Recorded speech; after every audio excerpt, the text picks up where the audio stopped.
मुख्यमंत्री ठाकुर सुखविंदर सिंह सुक्खू ने हमीरपुर दौरे के दौरान नगर निगम के नए कार्यालय भवन का शिलान्यास किया और रानी झांसी पार्क में निर्मित 13 नई दुकानों का लोकार्पण किया। इसके बाद टाउन हॉल में आयोजित जनसभा को संबोधित करते हुए उन्होंने प्रदेश सरकार की विकास योजनाओं के साथ साथ भाजपा पर भी तीखा राजनीतिक हमला बोला। मुख्यमंत्री ने अपने संबोधन में कहा कि प्रदेश सरकार विकास और जन कल्याण को सर्वोच्च प्राथमिकता देते हुए कार्य कर रही है। उन्होंने कहा कि सरकार शिक्षा, स्वास्थ्य, आधारभूत ढांचे, रोजगार के क्षेत्र में लगातार योजनाओं को आगे बढ़ा रही है तथा स्थानीय निकायों को भी सशक्त बनाया जा रहा है। अपने संबोधन के दौरान मुख्यमंत्री ने भाजपा पर धार्मिक मुद्दों पर राजनीति करने का भी आरोप लगाया। उन्होंने कहा कि भाजपा कांग्रेस पर हिंदू विरोधी होने के आरोप लगाती है, जबकि वास्तविकता इससे अलग है। मुख्यमंत्री ने कहा कि राम मंदिर की प्राण प्रतिष्ठा के अवसर पर उनकी सरकार ने पूरे दिन का सार्वजनिक अवकाश घोषित किया था, जबकि भाजपा की सरकार ने केवल आधे दिन की छुट्टी दी थी। उन्होंने कहा कि ऐसे में कांग्रेस की धार्मिक आस्था पर सवाल उठाना उचित नहीं है।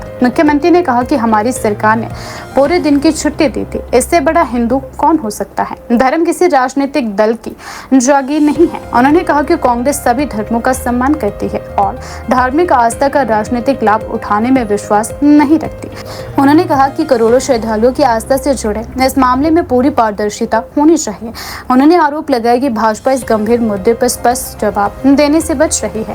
उनका कहना था कि धार्मिक आस्था से जुड़े मामलों में जवाबदेही और पारदर्शिता सबसे महत्वपूर्ण है तथा किसी भी प्रकार की कथित अनियमितता की निष्पक्ष जांच कर दोषियों के खिलाफ कार्यवाही होनी चाहिए। मुझे ये समझ में आता है कि लोग भारतीय जनता पार्टी को वोट क्यों देते हैं। हिंदू हिंदू कहने के बाद हमसे बड़े कोई हिंदू हो सकते हैं? इन्होंने तो हिंदू धर्म के नाम पर जब प्राण प्रतिष्ठा अयोध्या मंदिर में हो रही थी तो आधे दिन की छुट्टी दी थी। हमारी सरकार ने पूरे दिन की छुट्टी दी। हमसे बड़े स्वामी हो सकते हैं ये? हम गाय पूजन करते हैं, दंड का पूजन करते हैं और ये आजकल कांग्रेस के लोगों को हिंदू का सर्टिफिकेट देने वाली भारतीय जनता पार्टी की बात होगी। ये बस सर्टिफिकेट देने का काम करते हैं। मैं ये कहना चाहता हूँ, हमारा धर्म हमें सिखाता है ईमानदारी से काम करिए, नैतिकता से काम करिए, पारदर्शिता से काम करिए। ये हिंदू संस्कृति है। इनके समय क्या हुआ? इनके समय क्या हुआ? यही कोऑर्डिनेट सिलेक्शन बोर्ड है जहां हिमाचल के कई युवा एक सपना लेकर ये सोचते थे कि आज सरकार में रोजगार दिख रहा है और मुझे मेहनत करनी है और मैंने सरकारी नौकरी प्राप्त करनी है। अपने कैडर को मजबूत करने के लिए कोऑर्डिनेट सिलेक्शन बोर्ड से पेपर लीक करवाए गए, पेपर बेचे गए। कितने युवा जो सरकारी क्षेत्र में नौकरी चाहते थे, मेहनत करते थे, कभी नकल तक नहीं मारी थी, योग्य उम्मीदवार थे, वो सिलेक्ट नहीं हुए। जिन्होंने पेपर खरीदे, जिन्होंने पेपर लीक करने वालों से पेपर खरीदे, वो सिलेक्ट हो गए।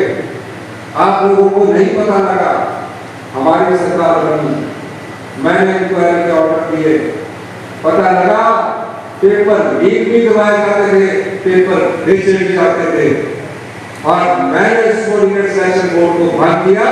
जो पेपर लीक करवा रहे थे, जो पेपर बेचा करते थे, सब जेल की सलाखों के पीछे गए, सब जेल की सलाखों के पीछे गए। पेपर लीक हुआ नीट का,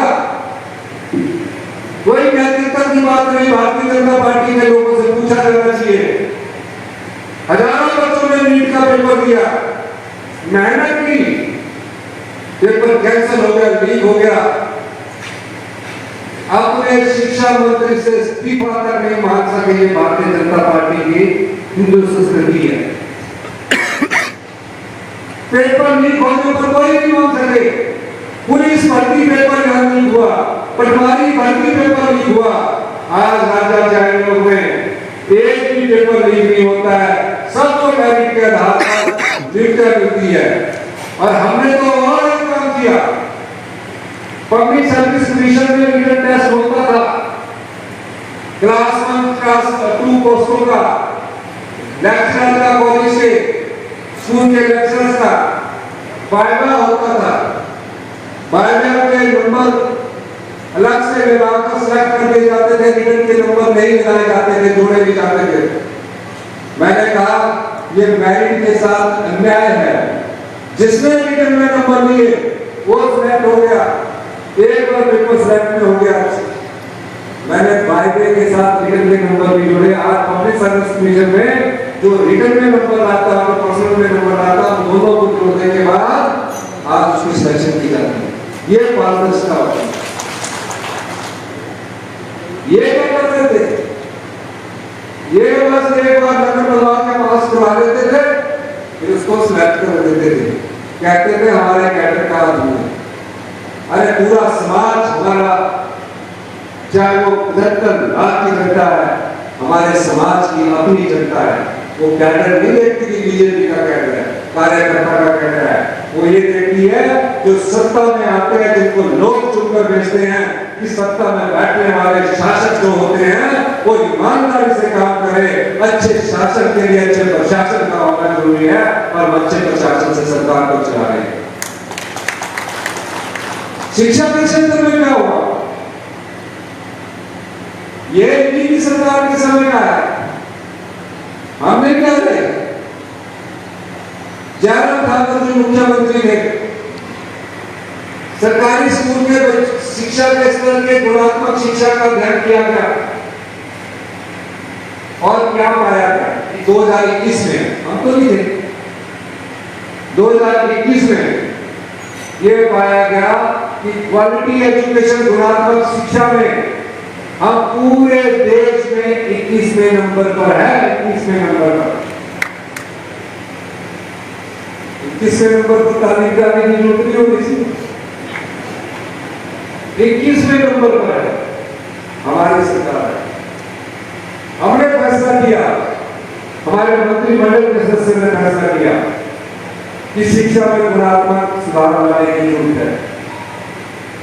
3.5 साल के बाद उसी केंद्र की भारतीय जनता पार्टी की सरकार ने अध्ययन किया। इनके समय 5वीं का बच्चा जो सरकारी स्कूल में पढ़ता था, माँ बाप बड़ी आशा के साथ सरकारी स्कूल में भेजते थे। सारे सरकारी स्कूलों में पढ़ने वाले जो टीचर है वो टेस्ट के थ्रू लगे हुए थे। 5वीं का बच्चा दूसरी की किताब नहीं पढ़ सकता था। ये अध्ययन केंद्र की भारतीय जनता पार्टी की सरकार ने, जयराम ठाकुर की सरकार है।